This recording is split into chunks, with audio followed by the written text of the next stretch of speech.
हमने पढ़ना है projection of a vector on a vector, लेकिन पहले एनसीईआरटी का टॉपिक है projection of a vector on a line. Projection of a vector on a line, ठीक है।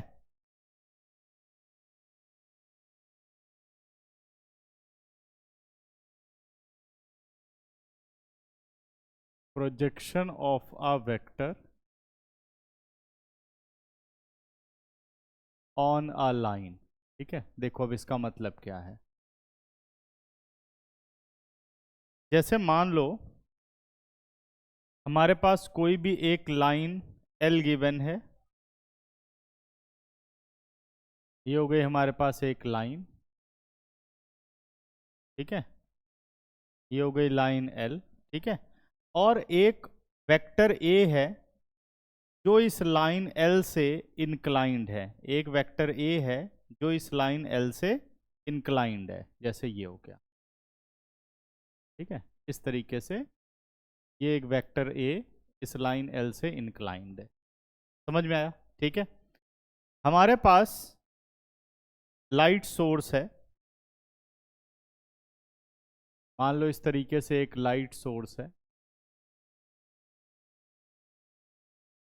यहां से लाइट आ रही है। तो ये जब लाइट पड़ेगी इस तरीके से, ये लाइट इस पे आ रही है ऐसे, ठीक है। तो जो हमारा ये वेक्टर ए है, इसकी शैडो बनेगी लाइन एल पर। क्या बनेगी? लाइन एल पर शैडो बनेगी, ठीक है ना। और वो शैडो कहां तक बनेगी, इसको पहले ये देखना है कि वो शैडो कहां तक बनेगी। यहां से परपेंडिकुलर आएगा, ठीक है ना। यहां से क्या आएगा? यहां से परपेंडिकुलर आएगा, ये देखो,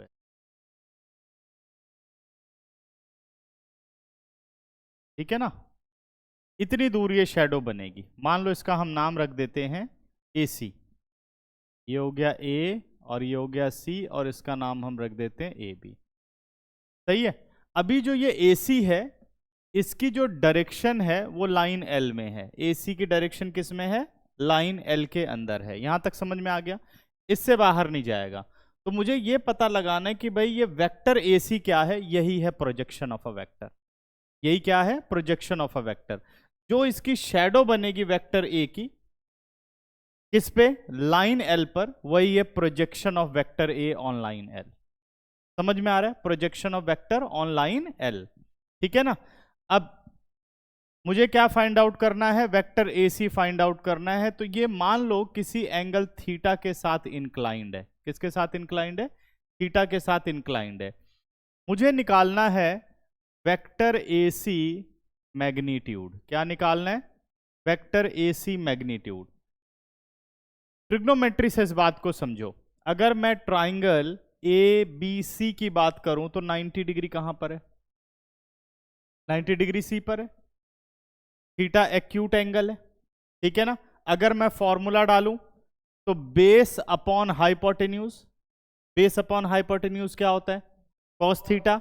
यानी मैं ये कहूंगा ना, ए सी अपॉन वेक्टर ए मैग्नीट्यूड, यही कहूंगा ना, इज इक्वल टू क्या हो जाएगा बच्चों? Is equal to cos theta. इसका मतलब वेक्टर ए सी मैग्नीट्यूड कितना हो गया? Vector A magnitude cos theta. Vector A magnitude cos theta. इसी को कहते हैं projection of vector A on vector B. क्या कहते हैं? Sorry, on line L. अभी वेक्टर पे भी आएंगे।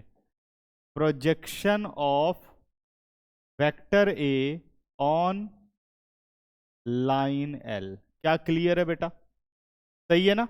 ए मैग्नीट्यूड कॉस थीटा कैसे निकला, सबको समझ में आ गया। अब मुझे मैग्नीट्यूड तो पता चल गया। अगर वो कहता ना फाइंड द प्रोजेक्शन, प्रोजेक्शन का मतलब मैग्नीट्यूड बताना है। अगर वो कहे find projection vector of vector A on line L, अब आपको मैग्नीट्यूड और डायरेक्शन दोनों की जरूरत है। क्या निकालना है? अगर प्रोजेक्शन वेक्टर ऑफ वेक्टर ए, अभी क्या निकालना था? अभी निकालना प्रोजेक्शन ऑफ वेक्टर ए। तो प्रोजेक्शन ऑफ वेक्टर ए जब हमसे पूछा जाएगा तो हमें मैग्नीट्यूड बताना है प्रोजेक्शन का, तो हमने मैग्नीट्यूड बता दिया कितना है, A magnitude cos theta. Vector A पता है, उसका मैग्नीट्यूड निकालो, थीटा 60 डिग्री मान लो है, तो सीधा ए मैग्नीट्यूड कॉस थीटा फॉर्मूला बन के आ गया, निकाल लिया ना हमने। क्लियर हुई बात बेटा? अब अगर कह दे व्हाट इज प्रोजेक्शन वेक्टर, यानी वेक्टर एसी निकालने को कह रहा है, क्या निकालने को कह रहा है, वेक्टर एसी निकालने को कह रहा है, तो वेक्टर एसी का मैग्नीट्यूड तो मेरे पास है, वेक्टर एसी की डायरेक्शन क्या है, इन डायरेक्शन ऑफ लाइन एल है। अब लाइन एल की जो भी डायरेक्शन होगी उसी डायरेक्शन को हमें इसके साथ अटैच कर देना है।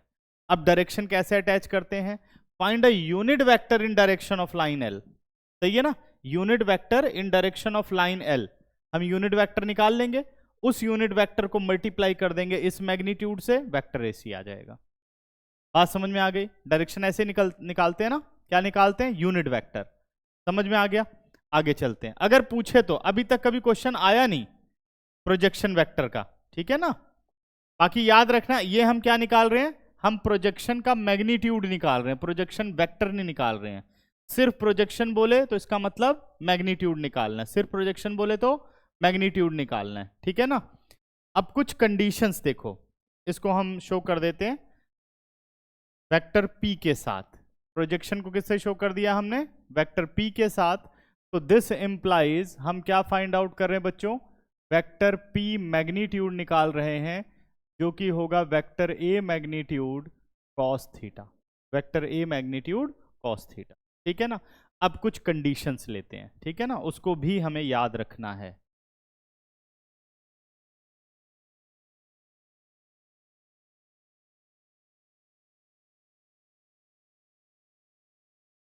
स्पेशल केसेस देखो,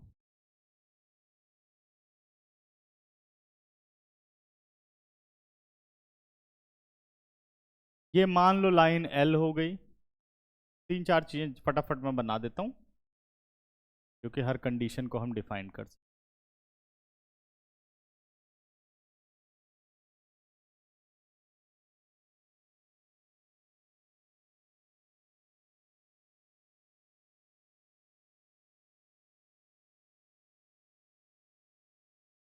ठीक है, चलो बच्चों अब देखते जाओ।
ठीक है ना, अब यहां से समझते हैं।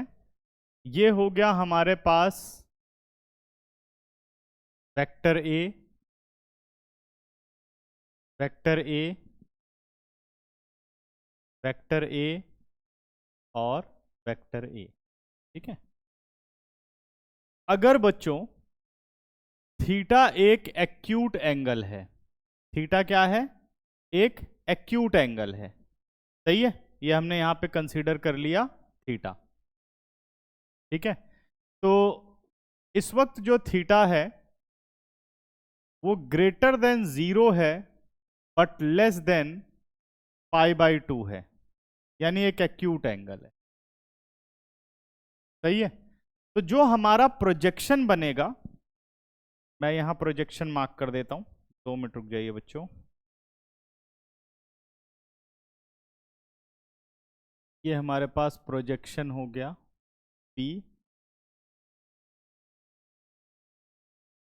इधर हो गया प्रोजेक्शन P, आगे कर लेते हैं।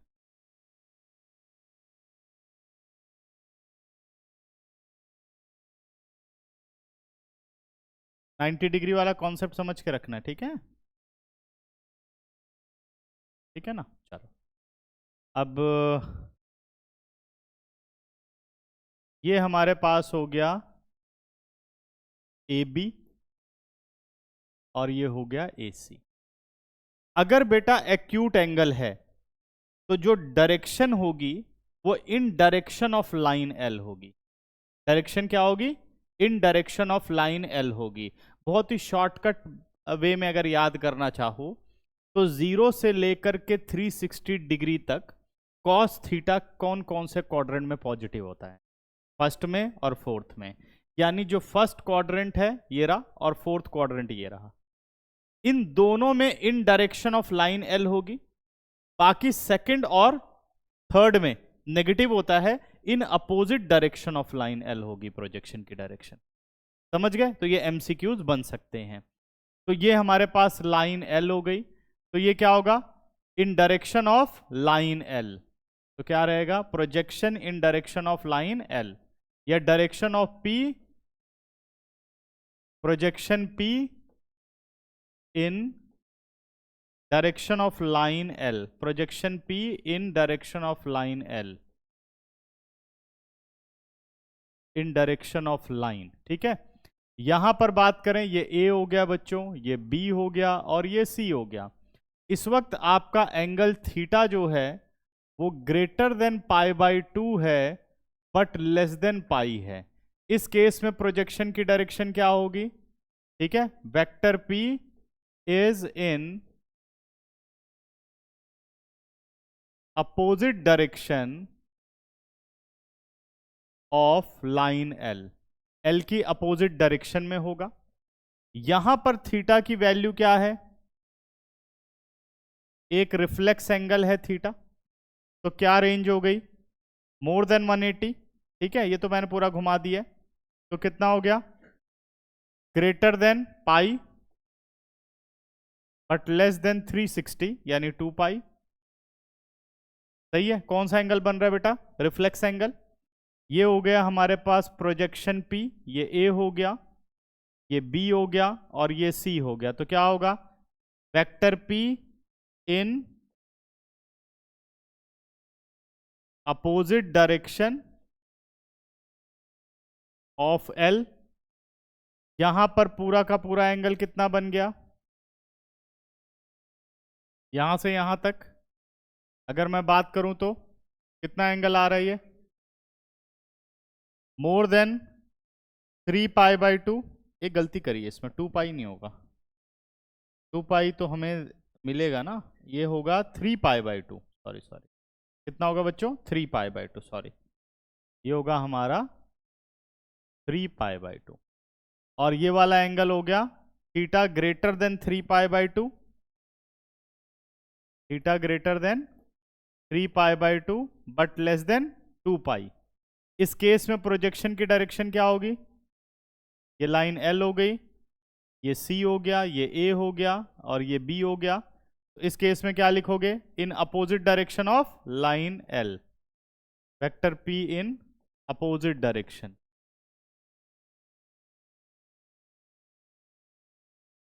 इज इन नहीं, sorry, is in direction of line L,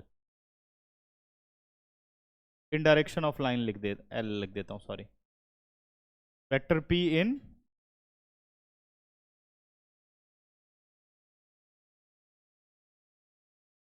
in direction of L लिख लेना इसे। ठीक है ना? लिख लिया? समझ गए यहां तक? सही है। तो 0 से लेकर के 360 डिग्री तक की बात हो गई है। बीच में कौन कौन से एंगल बच रहे हैं? एक 0 डिग्री बच रहा है। अगर थीटा हो जाए बेटा 0, यानी ये वाली कंडीशन, थीटा अगर 0 हो जाए मतलब जो वेक्टर A है वो लाइन L पर ही है, तो बताओ शैडो क्या होगी? Vector A itself, projection of vector P is vector A, यही होगी ना? प्रोजेक्शन ऑफ वेक्टर P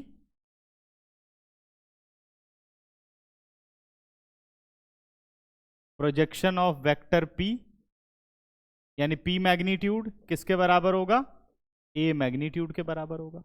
और सिंपल सी बात करें तो क्या होता है, A magnitude cos theta, cos 0 कितना होता है 1, अगर कॉस 0 1 हो गया तो कितना हो गया, कॉस 0 1 हो गया ना, तो A मैग्नीट्यूड ही बचा। तो a vector magnitude of vector A is projection of vector P, ठीक है ना, अगर 0 आ गया। अगर थीटा दो केस हो गया, मान लो एक थीटा हो गया π/2 और कितना हो गया बेटा 3π/2, इस केस में प्रोजेक्शन क्या होगा, कोई प्रोजेक्शन नहीं होगा, जीरो प्रोजेक्शन। ध्यान से देखो, कोई शैडो बनेगी, जैसे सूरज जब सर के ऊपर होता है तो कोई परछाई नहीं बनती है, तो वही चीज है, कोई शैडो नहीं बनेगी, तो क्या क्या आएगा, प्रोजेक्शन इज जीरो या नो प्रोजेक्शन, ठीक है ना। तो लिख दूं जीरो प्रोजेक्शन, जीरो प्रोजेक्शन। पढ़ने में आ रहा सबको, थोड़ा सा ये उसके चक्कर में ज्यादा हो गया, बहुत छोटा छोटा हो गया, एक साथ कर दिया, zero projection.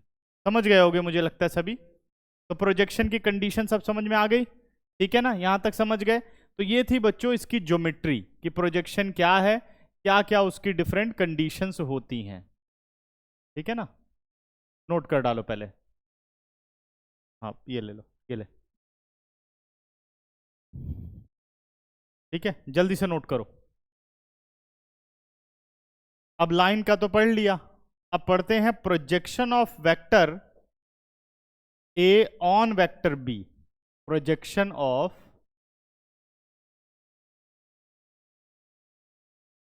A vector A on vector B. एक ही बात है, वहां लाइन थी, अब ये वेक्टर ए और वेक्टर बी की बात कर रहा है। Projection of a vector A on vector B, paper में यही ज्यादातर आता है क्योंकि दोनों कंपोनेंट फॉर्म में होते हैं और प्रोजेक्शन हमें निकालनी होती है, ठीक है ना। Projection of A on vector B, अभी तक हमने किस पे पढ़ा था, लाइन पे पढ़ा था, ठीक है ना। तो दो वेक्टर बनाते हैं, ये हमारे पास हो गया vector B,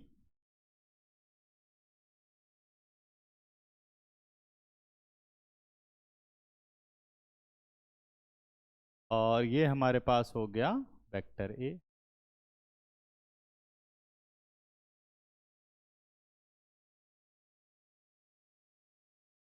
vector A vector B, और दोनों के बीच में जो एंगल बन रहा है वो है एंगल थीटा, ठीक है ना। तो प्रोजेक्शन तो हमें पता ही है, vector A magnitude cos theta, यही बनेगा ना, vector A magnitude cos theta.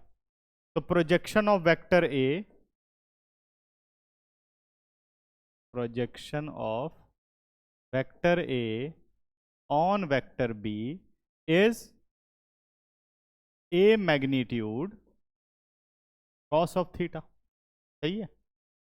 अब जो कॉस थीटा है, ए और बी के बीच में एंगल थीटा बन रहा है बच्चों, तो क्या कॉस थीटा को ये लिख सकता हूं, vector A dot vector B upon vector A magnitude into vector B magnitude, जल्दी से बताओ, लिख सकता हूं ना कॉस थीटा, ठीक है।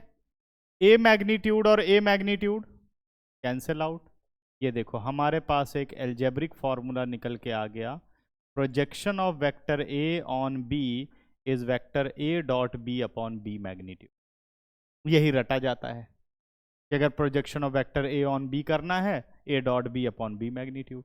कैसे आया, समझ में आया, सिंपल था। तो ये बस फॉर्मूला है।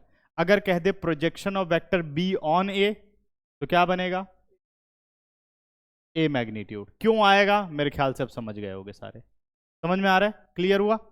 अगर बेटा मुझे निकालना हो प्रोजेक्शन वेक्टर, इसके बारे में कुछ बोला नहीं गया एनसीईआरटी में, बट हमें तैयार रहना चाहिए कि ये आ सकता है। अगर मुझे निकालना हो प्रोजेक्शन वेक्टर,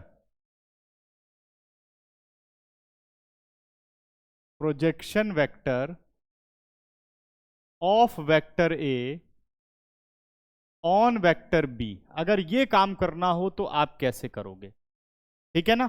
तो इसके लिए सबसे पहले मुझे फाइंड आउट करना होगा मैग्नीट्यूड। क्या फाइंड आउट करना होगा, मैग्नीट्यूड। भाई मुझे मैग्नीट्यूड तो पता चले कि जो ए का प्रोजेक्शन बी पे आ रहा है उस वेक्टर का मैग्नीट्यूड कितना है, पहले ये बात पता चले। तो मैग्नीट्यूड पता लगा लेते हैं। तो मैग्नीट्यूड पता लगाऊंगा तो वो होगा ए मैग्नीट्यूड कॉस थीटा, यही होगा। क्या होगा? ए मैग्नीट्यूड कॉस थीटा होगा। लेकिन क्योंकि मुझे वेक्टर पता लगाना है तो मुझे डायरेक्शन भी चाहिए। तो वेक्टर बी की डायरेक्शन कैसे निकलेगी? Find a unit vector in direction of vector B, B cap. तो जो हमारा ये वेक्टर बी होगा, मैं क्या करूंगा? इसका यूनिट वेक्टर निकाल लूंगा। इसकी डायरेक्शन में चलना है या इसकी अपोजिट डायरेक्शन में चलना है, वो थीटा बता देगा, कॉस थीटा, है ना। अब कॉस थीटा डायरेक्टली देखो, कोई प्रॉब्लम ही नहीं है कि आपको कैसे आंसर मिलेगा। अगर ये कंपोनेंट फॉर्म होगी तो वो नेगेटिव आ जाएगा सीधे ही, ए मैग्नीट्यूड कॉस थीटा। जब ए डॉट बी निकालोगे, A dot B upon B magnitude निकालोगे, अपने आप वो नेगेटिव हो जाएगा। अगर वो नेगेटिव हो गया तो डायरेक्शन अपने आप अपोजिट पकड़ लेगा, कोई प्रॉब्लम ही नहीं है बी कैप के साथ। पॉजिटिव आएगा तो in direction of vector B cap हो जाएगा। तो हमें कोई टेंशन लेने की जरूरत नहीं, डायरेक्शन का हमें पता लगाना, वो बी कैप और ये दोनों मिलकर के डिसाइड कर लेंगे। बात समझ में आई? अब इसे मैं क्या लिख सकता हूं, ध्यान से ध्यान दो जरा, इसे क्या लिख सकता हूं? इसे मैं लिख सकता हूं vector A dot vector B upon B magnitude. B magnitude को किससे मल्टीप्लाई कर रहा हूं? बी कैप से मल्टीप्लाई कर रहा हूं। इसको और ज्यादा आगे नहीं ले जा रहा हूं, नहीं तो ये और टफ हो जाएगा, मतलब अजीब लगने लगेगा। Vector B upon B magnitude, तो ये हो जाएगा A dot B upon B magnitude whole square. वो थोड़ा सही नहीं लगेगा, तो इतना याद रखना है कि अगर मुझे कहता है प्रोजेक्शन वेक्टर निकालने को, तो मैं क्या करूंगा? प्रोजेक्शन का मैग्नीट्यूड निकाल लूंगा, जिस वेक्टर पर प्रोजेक्शन आ रही है उसका यूनिट वेक्टर निकाल लूंगा, फिर दोनों का दोबारा से डॉट प्रोडक्ट कर दूंगा। क्लियर हो गई बात? ठीक है ना। तो प्रोजेक्शन और प्रोजेक्शन वेक्टर में डिफरेंस पता चल गया। प्रोजेक्शन पूछे तो ओनली मैग्नीट्यूड, यानी A dot B upon B magnitude, या B dot A upon A magnitude, जिसको जिसके ऊपर बोल रहा है ना। ठीक है ना। तो ये मीनिंग समझ गए ना कैसे शेडो आती है। यहां पर है तो लाइट डायरेक्शन इधर है और ऐसे चलता रहेगा, इधर है तो लाइट इधर हो गई तो प्रोजेक्शन इधर पड़ रही है, इधर की तरफ जाना तो लाइट इधर है प्रोजेक्शन इधर है, और यहाँ पे है तो लाइट इधर है प्रोजेक्शन इधर है। ध्यान रहेगा ना? समझ गए? ये नहीं सोचना सर लाइट तो वहीं रह गई, ठीक है ना, वो उसके अकॉर्डिंग बताना है सबको। ठीक है ना? समझ गए? कोई कंफ्यूजन तो नहीं है? तो प्रोजेक्शन वाला पार्ट बच्चों हो गया कंप्लीट। अब आ जाते हैं एक एग्जाम्पल पर, एग्जाम्पल नंबर 16 कर लेते हैं, उसके बाद हम चलते हैं वेक्टर प्रोडक्ट पर। एग्जाम्पल नंबर 16,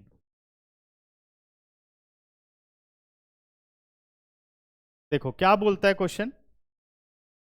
कह रहा find the projection of a vector A, हमें वेक्टर ए गिवन है और it is 2i cap plus 3j cap plus 2k cap on vector B, और वेक्टर बी हमारे पास है i cap plus 2j cap plus k cap. क्या बोलता है? Find the projection of a vector A on vector B. ठीक है, दोनों की कंपोनेंट फॉर्म दे दी गई, तो सीधा हमें इसका मतलब मुझे मैग्नीट्यूड निकालना है ना। Projection of vector A on vector B, तो ये आ गया बच्चों vector A dot B upon vector B magnitude. सही है, A dot B upon B magnitude. तो ए डॉट बी करोगे तो 2 इंटू 1 2, 3 2 जा 6, 2 1 जा 2, और डिनोमिनेटर में बी मैग्नीट्यूड हमारा आ गया 1 4 1। ठीक है ना। तो फाइनल आंसर आ गया 6 2 8 और 2 10 अपॉन रूट 6 यूनिट्स। चेक करिए आंसर। ठीक है, क्वेश्चन तो ये करना है बस, रेक्टिफिकेशन खत्म हो गया क्वेश्चन। रैशनलाइज कर लो तो रैशनल। अब आ जाओ वेक्टर प्रोडक्ट और क्रॉस प्रोडक्ट। ठीक है, वेक्टर प्रोडक्ट और क्रॉस प्रोडक्ट।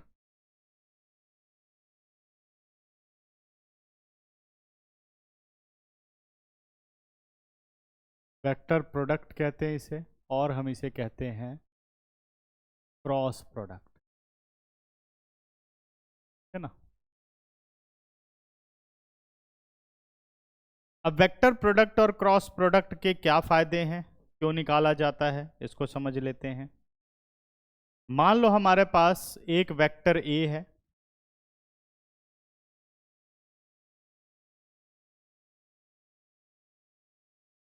और एक वेक्टर हमारे पास बी है।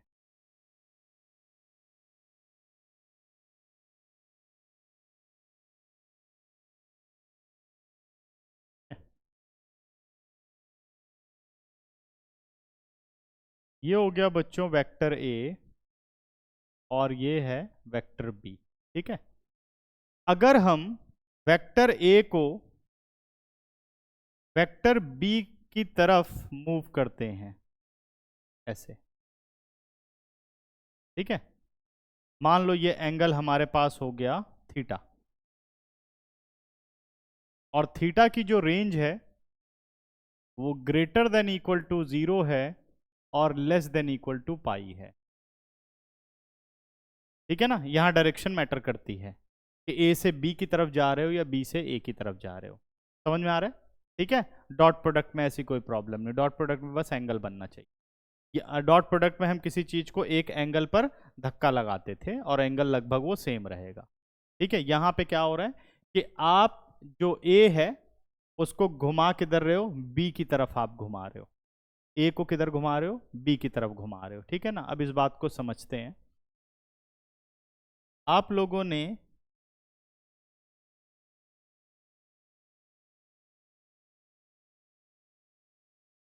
कोशिश कर,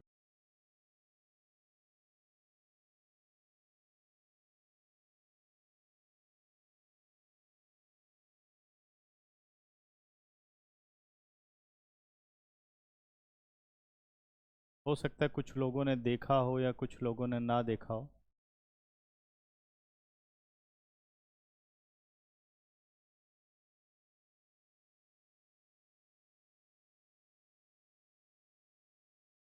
ये चीज देखिए सबने, कुछ बोल्ट देखा है, बोल्ट देखा हुआ है ना सबने, बोल्ट, नट बोल्ट जो होते हैं, है ना।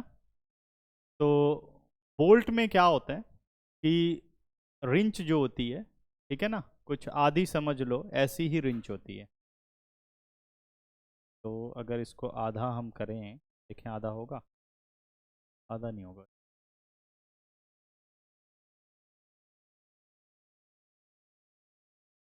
थोड़ा सा और चेंज,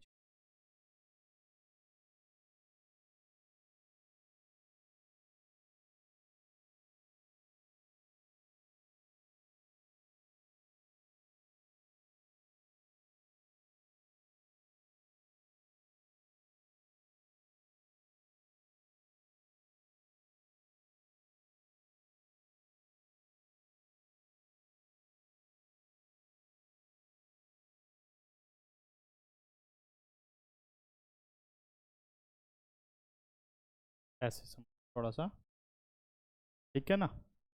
ऐसे क्या होता है कि रिंच होती है, रिंच देखी होगी सबने,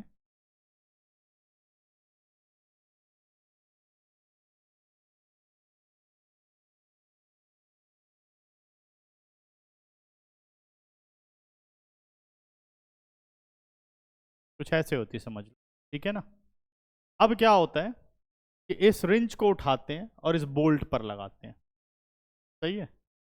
अगर बोल्ट को टाइट करना है तो क्लॉकवाइज चलता है, ऐसे रिंच को ऐसे दबाओगे जब, तो बोल्ट क्या होगा, ऐसे रहता है बोल्ट, स्क्रू की तरह अंदर की तरफ जाएगा। किया है किसी ने, काम करते हो थोड़ा बहुत घर का, है ना, स्क्रू टाइट करें, बिल्कुल ठीक है। तो अगर आप ऐसे घुमा रहे हो, कौन सी साइड है, क्लॉकवाइज। अगर क्लॉकवाइज आप घुमाते हो, ठीक है ना, तो देखो आप फोर्स कैसे लगा रहे हो, आप फोर्स तो ऐसे लगा रहे हो, लेकिन उसका इफेक्ट कहाँ जा रहा है ना, परपेंडिकुलर है। ये जो बोल्ट है ना, ये पहला जो पहली पोजीशन है एक वेक्टर हो गया, जब आपने इसको घुमाया तो ये क्या हुआ, दूसरी पोजीशन हुई। जैसे ये रहा, ए से आप गए बी, ए से क्या गए बी तक, जब गए तो पहली पोजीशन ये थी, दूसरी पोजीशन ये हुई, तो उसका जो रिजल्टेंट वेक्टर आ रहा है वो क्या आएगा, वो इस बोल्ट पर नजर आएगा। अगर आप ऐसे एंटी क्लॉकवाइज करोगे तो ये बोल्ट बाहर आएगा, एंटी क्लॉकवाइज करोगे तो बोल्ट बाहर आएगा।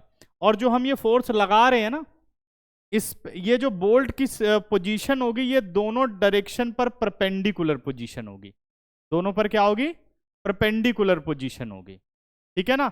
स्क्रू ड्राइवर भी चलाते हो तो ऐसे चलाते हो, देखो ऐसे एंटी क्लॉकवाइज चलाओगे तो बोल्ट बाहर आएगा, क्लॉकवाइज चलाओगे तो बोल्ट अंदर जाएगा।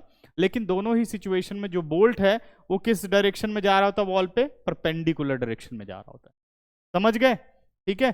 तो जब क्रॉस प्रोडक्ट इन्हीं सब सिचुएशन को सॉल्व करने के लिए बना हुआ, जैसे कार का जैक होता है, कार उठानी कितनी मुश्किल है, लेकिन जैक पे ऐसे लगा दो और घुमाते जाओ तो कार पूरी की पूरी उड़ जाती है, सही है ना। इसी जैक से यूट्यूब पे दिखाते लोग मकान उठा दे रहे हैं, देखते हो ना, जैक उठाते भाई मकान नीचे दब गया तो कम से कम 500-600 जैक लगा देते हैं, धीरे धीरे करके वो मजदूर उठाते रहते हैं, जबकि इतना रिस्की काम है। अंदर झुक करके वो उसको चलाते रहते हैं जैक से, तो धीरे धीरे मकान जो है ना उड़ जाता है, फिर नीचे दीवारें लगा करके सारे जैक हटा लेते हैं। समझ गए, तो इस तरीके से काम होता है। और इसी सेम सिचुएशन से क्या हो रहा है, जो फॉरेन वगैरह में क्या होता है, घर शिफ्ट कर देते हैं, पेड़ को शिफ्ट कर देते हैं, पेड़ भी तो पूरा का पूरा खोद के उठा लेते हैं ना, फिर ले जाके उसको शिफ्ट कर देते हैं, नुकसान नहीं पहुंचाते। इंडिया में तो काट डालते हैं, वो लोग उस पेड़ को बचाते हैं, बहुत पुराना है यार, यहाँ काम करना है लेकिन इस पेड़ को बचा के लेके जाना है, तो उससे ज़्यादा कहीं खर्च कर देते हैं जो वहाँ पे काम होता है। इंडिया वाले तो क्या कहेंगे, क्या बेकार टाइम वेस्ट करना है, काट यार इसको जल्दी से बना और उग जाएंगे, है ना। तो लेकिन वहाँ ऐसा मेहनत करते रहते हैं, सोचते रहते हैं कुछ ना कुछ, तभी बेचारे वेक्टर वेक्टर ढूंढ पाए कि भाई कुछ ढूंढ लें, कुछ नया मिल जाए। इंडिया वाले ढूंढते कहाँ हैं, समझ गए। तो ये आ गया, बस ग्रंथों में ढूंढते रहते हैं। हमारे ग्रंथ ये थे, उसमें उड़ करके पहुंच जाया करते थे, भाई अब तुम क्यों नहीं उड़ लिए अब तक, है ना। ये ढूंढते रहते हैं ना, यहीं से चुरा के ले गए हैं, तुम्हारे पास तो था, वो तो चुरा के लेके बना लिया उसने, तुम्हारे पास तो था, तुम क्या कर रहे थे, झूठ मूठ ऐसे कहानियां फैलाते रहते लोगों में, समझ गए। ये जब घुमाएंगे तो क्या होगा, बाहर आएगा। तो एक नया वेक्टर बनेगा बेटा, जो इन दोनों पर क्या होगा, परपेंडिकुलर वेक्टर होगा। इन दोनों पे क्या होगा, परपेंडिकुलर वेक्टर होगा। देखो एक ये हो गया, इन पे 90 डिग्री बनेगा, ठीक है ना। ये बना दिया हमने इसे 90,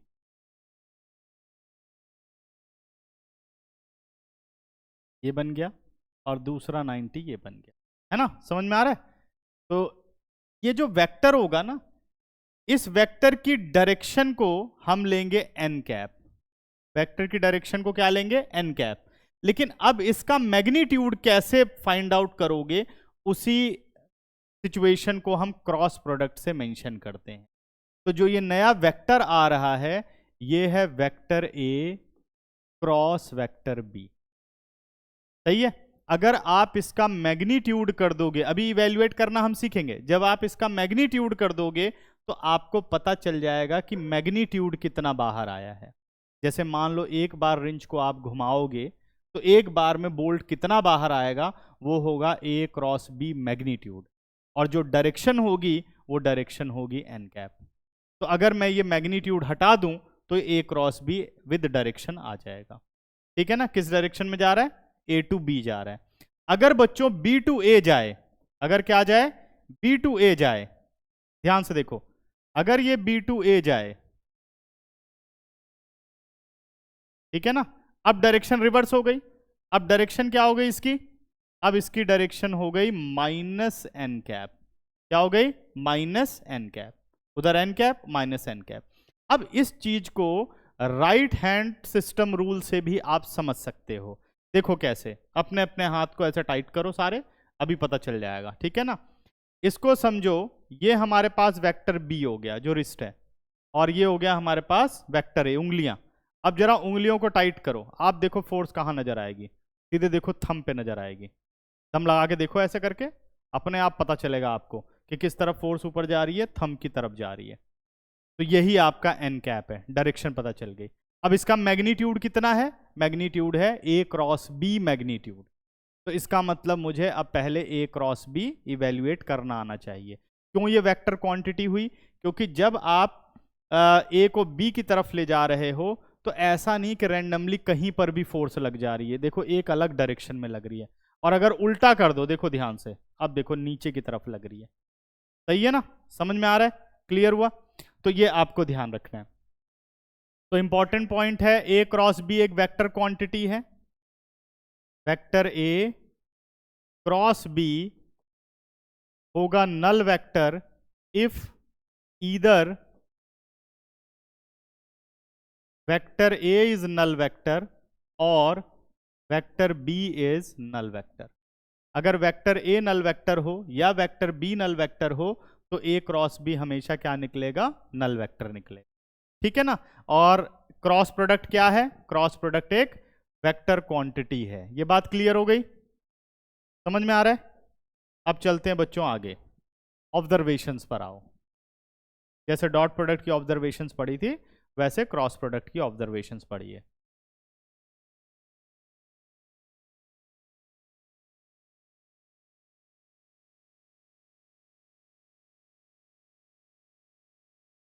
first observation,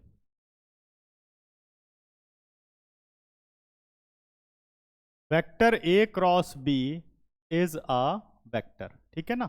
vector A cross B is a vector. Vector product बोलो या क्रॉस प्रोडक्ट क्यों बोलते हैं? क्योंकि बीच में हम सिंबल यूज करते हैं क्रॉस का। ठीक है ना? तो अब जब भी आपको ऑब्जर्वेशंस याद रखनी है, सब कुछ इस थीटा पे डिपेंड करता है। थीटा 0 से लेकर के पाई तक के बीच में 3 सिचुएशन आपके लिए इंपॉर्टेंट होती हैं। एक 0, दूसरा 90 और तीसरा 180 पाई। ये 3 पे ही सारी की सारी ऑब्जर्वेशंस आपको याद हो जाएंगी। ठीक है ना? और दो सिचुएशंस और हैं इसमें। दूसरे पर आते हैं। अगर बेटा थीटा हो जाए हमारा 0, अगर ए और बी के बीच में थीटा 0 हो जाए तो क्या प्रॉब्लम आएगी? ए और बी ओवरलैपिंग हो जाएंगे। ठीक है ना? ए और बी ओवरलैपिंग हो गए। कॉस 0 कितना होता है? कॉस 0 कितना होता है? 1, है ना? तो अगर मैं कह दूं vector A cross vector B, अच्छा इसका एक ज्योमेट्रिकल वो नहीं बताया, यहां तक तो ठीक है। इसकी एक वो ज्योमेट्रिकल सिचुएशन नहीं बताई बेटा, सॉरी, ये चीज यहाँ स्पेस छोड़ा था लेकिन दिमाग से निकल गया। अच्छा, A cross B find out करने का क्या तरीका होता है? A cross B is vector A magnitude vector B magnitude sine theta into N cap. ठीक है ना? Sine theta into N cap. रुको 1 मिनट,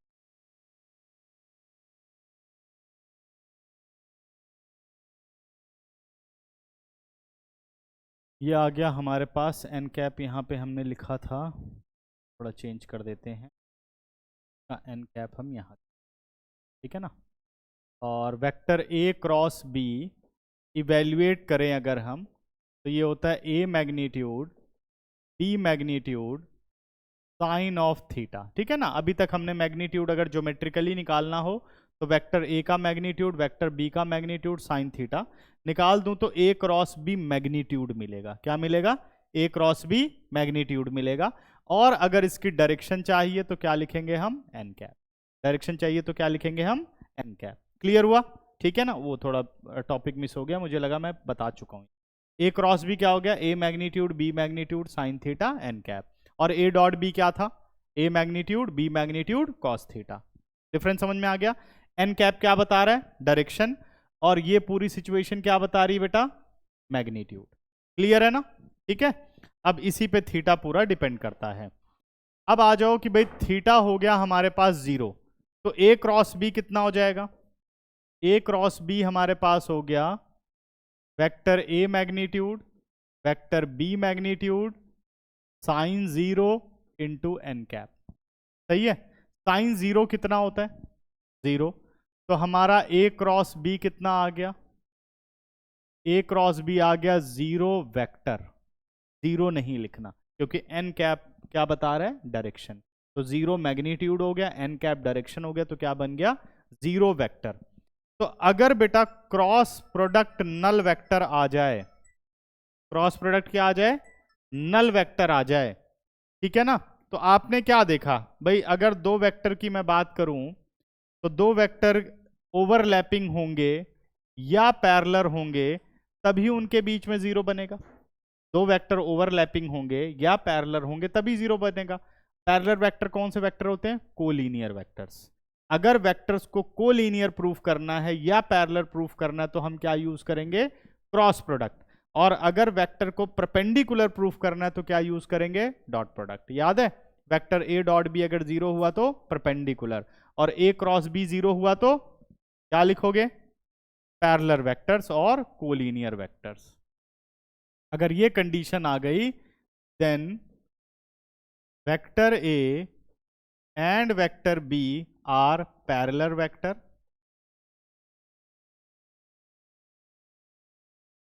और कोलिनियर वेक्टर्स, पैरेलल वेक्टर्स और कोलिनियर वेक्टर्स।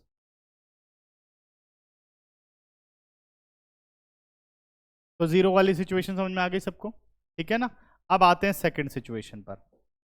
अगर थीटा हो जाए बच्चों 90, थर्ड सिचुएशन सॉरी, अगर थीटा हो जाए π/2, अब देखो कंडीशन क्या बनेगी। हमारे पास हो गया vector A cross vector B is A magnitude B magnitude sine π/2 into N cap. Sine π/2 कितना होता है? 1। तो ए क्रॉस बी कितना आ गया? A magnitude B magnitude n cap, यही होगा ना? A magnitude B magnitude n cap. तो दो सिचुएशन आ गई। अब इन दो सिचुएशन से क्या नई चीज बनी उस पर काम करते हैं। देखो इनसे फायदा कहां हुआ।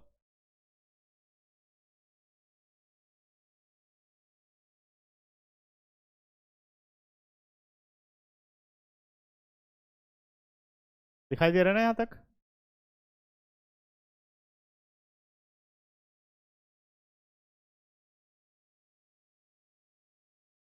अब देखो कंडीशन समझो इस पे।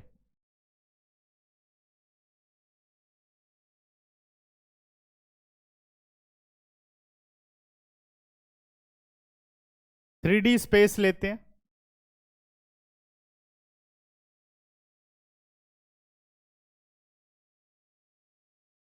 ये हो गया X Y Z, X Y Z, और ये हो गया ओरिजिन। ठीक है ना।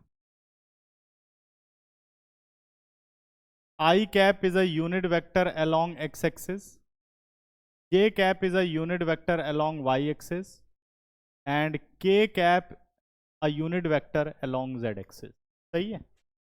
अच्छा, आई कैप और आई कैप में क्या रिलेशनशिप होता है, क्या एंगल बनेगा आई कैप और आई कैप में? हाँ, आई और आई में सिर्फ जीरो, यानी I cap cross I cap क्या होगा? Null vector. A cross B क्या होता है? नल वेक्टर, अगर जीरो एंगल हो तो। जे क्रॉस जे, ध्यान रखना बेटा, जीरो नहीं, जीरो वेक्टर लिखना है। अगर गलती से जीरो लिख दिया तो वो पूरा स्टेप जीरो हो जाएगा। के कैप क्रॉस के कैप क्या हो गया? नल वेक्टर हो गया। ठीक है ना। हम ज्योमेट्री इसलिए सब कुछ पढ़ रहे हैं, सीधा याद नहीं रखना, हमेशा भूल जाओगे। सही है।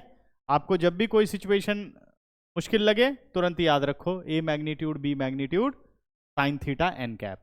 सही है ना। अब यहां पे आ गया ए मैग्नीट्यूड यानी I cap magnitude sine zero, n cap यहां पे क्या होगा वो समझना पड़ेगा। क्या होगा बताओ? डायरेक्शन तो एन कैप ही लिख दो, कोई प्रॉब्लम नहीं है। डायरेक्शन तो यही रहेगी ना, एक्स आई कैप वाली, एक्स एक्सिस वाली डायरेक्शन रहेगी ना। तो नल वेक्टर हो ही गई, बात ही खत्म हो गई। ठीक है ना। अच्छा, अब अगला आते हैं। पहली सिचुएशन हमको समझ में आ गई। अब दूसरी सिचुएशन पे आ जाओ। अब 90 डिग्री वाली सिचुएशन पर बात हम करने चल रहे हैं। किस पे? 90 डिग्री पर। सही है ना। अब यहां पर जो डायरेक्शन है वो मैटर करेगी। ये देखो बिल्कुल 90 होंगे, लेकिन आई से जे, जे से के और के से आई, कौन सी डायरेक्शन ली है मैंने? Clockwise anti clockwise? Anti clockwise ली है। ठीक है। अगर आई कैप जे कैप की तरफ जाएगा तो कौन सा ऐसा वेक्टर है जो दोनों पे परपेंडिकुलर है? Z। और Z पे यूनिट वेक्टर कौन सा है? K cap. तो इसलिए हम क्या कहते हैं? I cap cross J cap is equal to क्या हो गया? K cap. अब पूरी बात समझते हैं। I cap magnitude, J cap magnitude, sine 90 और के कैप। तो sine 91, I cap magnitude 1, J cap magnitude 1, तीनों 1 मल्टीप्लाई हो रहे हैं के कैप से, तो इसलिए आंसर क्या बना? के कैप। आई क्रॉस जे क्या बना? के। अच्छा आगे बढ़ते हैं, जे कैप क्रॉस के कैप, अब बताओ कौन सा परपेंडिकुलर रहेगा? आई कैप, तो आंसर क्या बन गया? आई कैप। आगे चलते हैं, के कैप क्रॉस आई कैप, के कैप क्रॉस आई कैप, अब बताओ जरा, तो क्या बना? जे कैप। क्लियर है? समझ गए यहां तक? अब इस बात को याद रखने के लिए क्या करते हैं कि बार बार तो रहेगा नहीं। हाँ जी, अभी आते हैं, बिल्कुल बेटा रिवर्स पे आते हैं अभी। इसको याद रखने के लिए क्या करना है? हमेशा एक सर्कल बना लेना है। बना लिया? सर्कल बनाने के बाद इस सर्कल पर मार्क कर लो, ये हो गया आई कैप, जे कैप, और ये हो गया हमारा के कैप। सही है ना? तो ऐसे मार्क कर लोगे, बार बार कार्टेशियन वो नहीं बनाना पड़ेगा स्पेस। आई क्रॉस जे, ये देखो आई cap cross J cap, anti clockwise जाए तो आई क्रॉस जे क्या आ गया? के कैप। जे क्रॉस के आई कैप, और आई क्रॉस के क्रॉस आई, सॉरी के क्रॉस आई, के कैप क्रॉस आई कैप क्या बन गया? जे कैप बन गया। समझ में आ गया यहां तक? ठीक है ना? अब बात करते हैं कि भाई ए क्रॉस बी,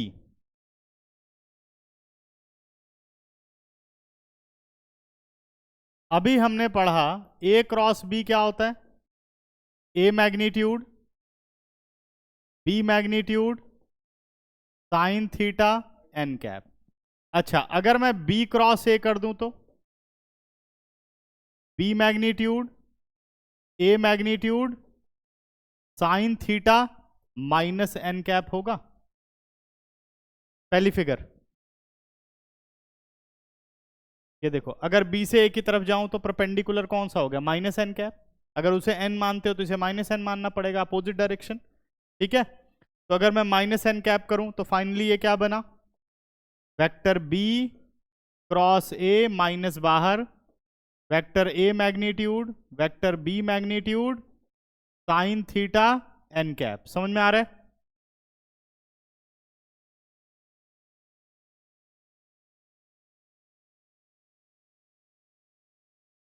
और सिंप्लीफाई करूं तो क्या मैं इसे ऐसे लिख सकता हूं? Vector B cross A is equal to minus A cross B. देखो जरा ध्यान से, ये ए क्रॉस बी की वैल्यू है, लिख सकता हूं।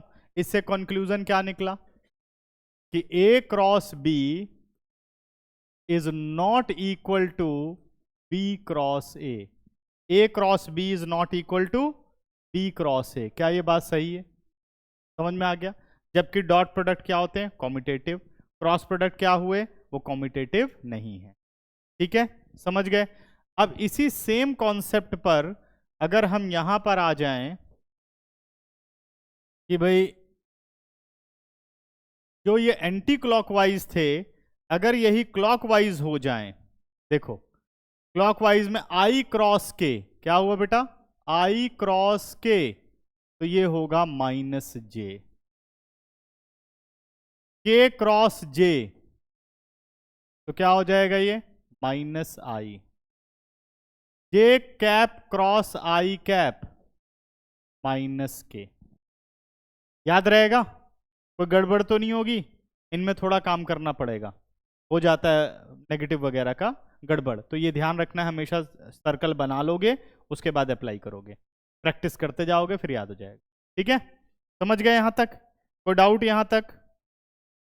अब लास्ट ऑब्जर्वेशन अपनी क्या बची? 180 डिग्री की। ये वाली 180 डिग्री की ऑब्जर्वेशन लेते हैं। ऑब्जर्वेशन नंबर कौन सा था? ये ऑब्जर्वेशन नंबर 3 थी। अब आ जाओ ऑब्जर्वेशन नंबर 4। अगर थीटा हो जाए बेटा पाई, थीटा पाई हो जाए तो बन गया vector A cross vector B is vector A magnitude vector B magnitude sine pi N cap. Sine pi कितना होता है, जल्दी बताओ। साइन पाई -1, बहुत बढ़िया। 0, तो ये भी क्या हो गया, नल वेक्टर, है ना। क्या होता है, नल वेक्टर। अब बच्चों ये पाई किस एंगल किन वेक्टर के बीच में बनता है, वेक्टर और अपने नेगेटिव के साथ में, उन्हीं के साथ ये बनता है। यानी अगर मैं मल्टीप्लाई करूं वेक्टर ए क्रॉस माइनस ए या minus A cross vector A, answer क्या आएगा, नल वेक्टर। याद रहेगा, समझ में आ गया, ठीक है ना। यहां तक हमारा क्रॉस प्रोडक्ट हो गया, डन। अब आगे बात करते हैं कि भाई अगर हमें साइन थीटा निकालना हो, सिर्फ साइन थीटा, ठीक है ना। Fifth observation, vector A cross B is equal to A magnitude B magnitude sine theta N cap. अगर बेटा निकालूं vector A cross B magnitude, क्या निकालूं, vector A cross B magnitude, तो इधर मैग्नीट्यूड का कोई फर्क पड़ेगा नहीं, ए मैग्नीट्यूड ही लिख सकता हूं, इसे बी मैग्नीट्यूड ही लिख सकता हूं। क्या साइन थीटा पे मैग्नीट्यूड लगाना चाहिए, क्योंकि साइन थीटा 0 से पाई तक पॉजिटिव ही होता है, तो लगाओ या ना लगाओ कोई फर्क नहीं पड़ेगा, तो ये अपना साइन थीटा ही रहा। और एन कैप का मैग्नीट्यूड बेटा, हाँ, एन कैप का मैग्नीट्यूड कितना हो गया, 1। तो क्या ये बात कहना सही रहेगा कि vector A cross vector B magnitude is A magnitude B magnitude sine theta. तो साइन थीटा की क्या वैल्यू आ गई, vector A cross B magnitude upon A magnitude multiply with B magnitude, ये हमारा साइन थीटा निकल के आ गया। ठीक है, समझ गए यहां तक, करेक्ट। अच्छा, ये कॉम्यूटेटिविटी वगैरह सब हम खत्म कर चुके हैं।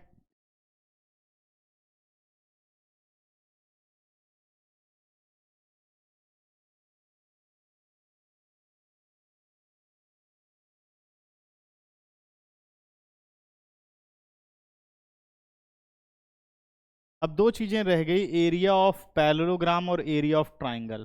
ठीक है, मैं तुम लोगों को इवेल्युएट करना सिखा देता हूं, उसके बाद हम इस पे बात करेंगे, ठीक है ना, क्योंकि थोड़े से क्वेश्चन जो कि तुम लोग कराओ, इवेल्युएशन ऑफ क्रॉस प्रोडक्ट।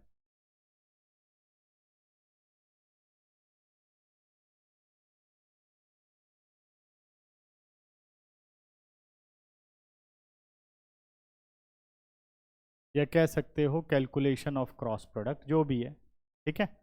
अगर हमारे पास वेक्टर ए कंपोनेंट फॉर्म में हो, A1 आई कैप, B1 जे कैप और C1 के कैप, और वेक्टर बी बच्चों कंपोनेंट फॉर्म में आ जाए A2 आई कैप, B2 जे कैप और C2 के कैप। मुझे फाइंड आउट करना है वेक्टर ए क्रॉस बी। तो वेक्टर ए क्रॉस बी निकालने का मेथड होता है, पहली रो बनाओगे आई कैप, जे कैप, के कैप, दूसरी बेटा वेक्टर ए की A1 B1 C1, तीसरी A2 B2 और C2, और हमें क्या करना है, इसका डिटर्मिनेंट इवेल्युएट कर लेना है। डिटर्मिनेंट सबको कैलकुलेट करना आता ही है, हाँ, एक ही फर्स्ट रो से या इसको सॉल्व कर दो, ठीक है ना। जैसे फर्स्ट रो के अलॉन्ग चलूं तो क्या बनेगा, आई कैप मल्टीप्लाई विद, जिस रो कॉलम में है वो गया, जिस रो में है वो चला गया, तो क्या बचा, ऑर्डर 2 का determinant B1 C2 minus C1 B2 minus J cap into column और row A1 C2 minus A2 C1, फिर प्लस के कैप इंटू, ठीक है ना, क्या था, A1 C2 और A2 C1, ठीक है, प्लस के कैप से मल्टीप्लाई करो तो कॉलम और रो चले गए, A1 B2 minus A2 B1, सही है। इस तरीके से आप क्रॉस प्रोडक्ट को कैलकुलेट कर लोगे। अब एक वेक्टर आ गया, मैग्नीट्यूड कैसे निकालोगे? Square of scalar component and their sum, हो जाएगा ना? ठीक है, तो इतना अभी कर लो, फिर हम करेंगे अगली क्लास में। परसों की क्लास में सारा खत्म कर लेंगे। अभी तुम लोग एक काम करना, क्वेश्चन नंबर 1, क्वेश्चन नंबर 2, 3 तक कर लेना, पहले 3 क्वेश्चन, ठीक है? ये होमवर्क जरूर कर लेना।